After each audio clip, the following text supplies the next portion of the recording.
How does the landscape change when the digital platforms like Instagram and Facebook, both owned by Meta, that bind us together, that carry our voices, begin to selectively mute them? This is a question that has gained immense importance as we probe into the issue of online censorship and freedom of speech on Meta's platforms, Instagram and Facebook.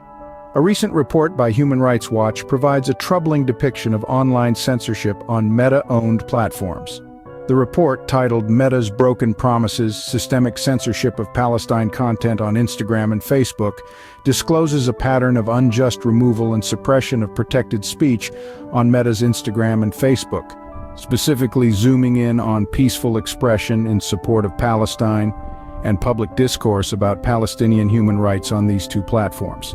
The quandary is rooted in flawed policies of Meta, which owns and operates Instagram and Facebook, and their inconsistent and flawed deployment. The report reveals a heavy-on automated tools to moderate content on Meta's platforms, Instagram and Facebook, and undue government influence over content removals on these platforms. Human Rights Watch reviewed over 1,000 cases of online censorship from over 60 countries. The cases, while not necessarily a comprehensive analysis of censorship, are consistent with years of reporting by Palestinian, regional, and international human rights organizations detailing Meta's censorship of content supporting Palestinians. The report identifies 6 key patterns of censorship, each recurring in at least 100 instances. These include content removals, suspension or deletion of accounts, inability to engage with content, inability to follow or tag accounts, restrictions on the use of features such as Instagram, Facebook Live, and shadow banning, a term denoting a significant decrease in the visibility of an individual's posts, stories, or account without notification. In over 300 cases, users were unable to appeal content or account removal because the appeal mechanism malfunctioned, leaving them with no effective access to a remedy.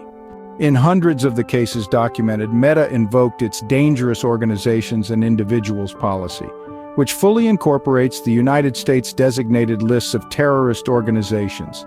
Meta has applied these lists sweepingly to restrict legitimate speech around hostilities between Israel and Palestinian armed groups.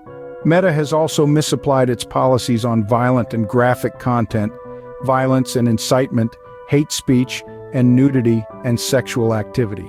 These actions taken by Meta are not just concerning, they're alarming. They represent a fundamental breach of trust, a violation of the principle of freedom of speech, and a dangerous precedent for the future of online communication. This is a wake-up call. It's time to stand up against online censorship. It's time to demand transparency from digital platforms. It's time to insist on a fair and balanced approach to content moderation. It's time to ensure that the voices of all people, regardless of their nationality, ethnicity, or political views, are heard. The fight against online censorship begins with you.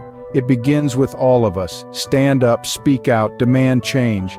Because freedom of speech is a right, not a privilege, and it's a right that must be protected now more than ever.